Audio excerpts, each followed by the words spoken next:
Hello నమస్తే, welcome back to my channel. It's my life. నేను మీ Shravani. Summer వచ్చేసింది. Summer అనగానే ఆవకాయలు ఆల్రెడీ మనం పెట్టేసుకున్నాము. సో నెక్స్ట్ సమ్మర్ మనకి ఎక్కువ పెట్టేది అందరూ అనేది అంటే వడియాలు. సో అప్పడాలు వడియాలంటే ఇష్టం ఉండని వాళ్ళు ఉండరు కదా. అప్పడాలు వడియాలు కూడా చాలా సింపుల్గా ఈజీగా మనం ఇంట్లోనే పెట్టుకోవచ్చు. నేను ఫస్ట్ టైం ట్రై చేస్తున్నాను. సో నేను పెడుతున్నాను అంటే మీరందరూ కూడా పెట్టచ్చు. సో నేను ఎలా పెట్టాను ఈ వడియాలు అనేది షేర్ చేస్తాను. So let's get started. ముందు మనం సగ్గుబియ్యంని పౌడర్ చేసుకోవాలన్నమాట.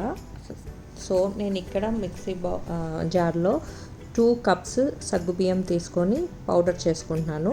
ఇది ఫైన్ పౌడర్, మెత్తగా అయితే అవసరం లేదు, కొంచెం రఫ్గా ఉన్నా పర్లేదన్నమాట.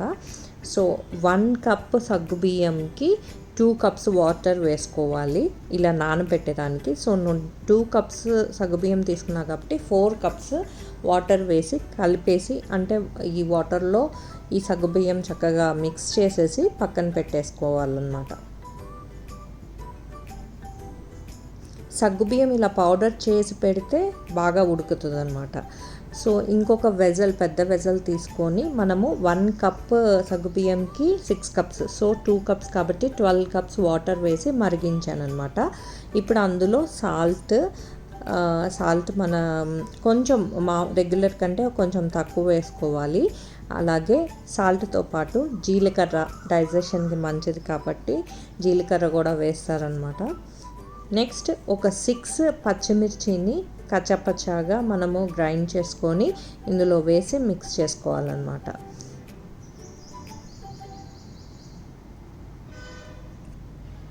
ఇప్పుడు ఈ మరుగుతున్న దాంట్లోనే మనము కలిపి పెట్టుకున్న సగ్గుబియ్యంని కూడా వేసి బాగా కలుపుకోవాలి. ఈ సగ్గుబియ్యం ఉడికి దగ్గర పడేదాకా ఒక 10 to 15 మినిట్స్ మనం కలుపుతూ ఉండాలన్నమాట. అంతే, ఇలా బబుల్స్ వస్తే మన వడియాల పిండి రెడీ అనమాట. ఇంకా మనం వడియాలు పెట్టేసుకోవడమే అనమాట. ఇప్పుడు మనము స్టవ్ ఆఫ్ చేసేసి ఒక 5 మినిట్స్ ఆగి పాలిథిన్ షీట్ ఆర్ క్లాత్ మీద మనం వడియాలు పెట్టేసి ఎండకి ఒక 2 డేస్ ఎండబెడితే చక్కగా మన వడియాలు రెడీ అయిపోతాయి అన్నమాట. ఇదిగోండి నేను డ్రై చేసిన వడియాలు. ఇప్పుడు మనం చూద్దాము నా వడియాలు ఎంత బాగా వచ్చాయో. నేను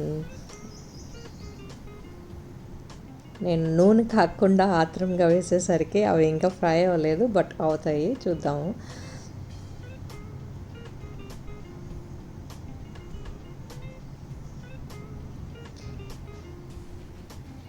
అవర్ వడియాలు, సగ్గుబియ్యం వడియాలు చాలా సింపుల్ అండ్ ఈజీ. నేను పెట్టిన వడియాలు చాలా బాగా వచ్చాయన్నమాట. సో మీరు కూడా ట్రై చేయండి. చాలా సింపుల్ అండ్ చాలా ఈజీ ప్రొసీజర్.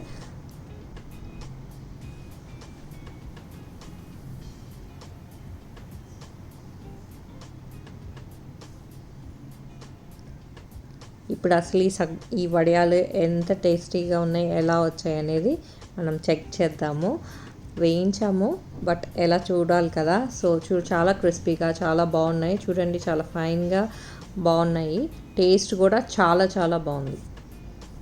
చూసారు కదండి, సమ్మర్ ఈ ఎండల వేడికి హాయిగా అందరూ వడియాలు పెట్టేసుకోండి. మీరు ఎలా పెట్టారు, మీరు ఏమైనా డిఫరెంట్ ప్రొసెసర్స్ వాడారా అనేది నాకు కూడా షేర్ చేయండి కమెంట్ సెక్షన్లో. ఈ వీడియో కనుక మీకు నచ్చినట్లయితే లైక్ చేసి, షేర్ చేసి, సబ్స్క్రైబ్ చేయండి. అలాగే పక్కనే ఉన్న బెల్ ఐకాన్ని ట్యాప్ చేయండి. సో దట్ నా ఫర్దర్ నోటిఫికేషన్స్ వస్తాయి. మరిన్ని ఇంట్రెస్టింగ్ వీడియోస్ కోసం please stay tuned to it's my life Shravani.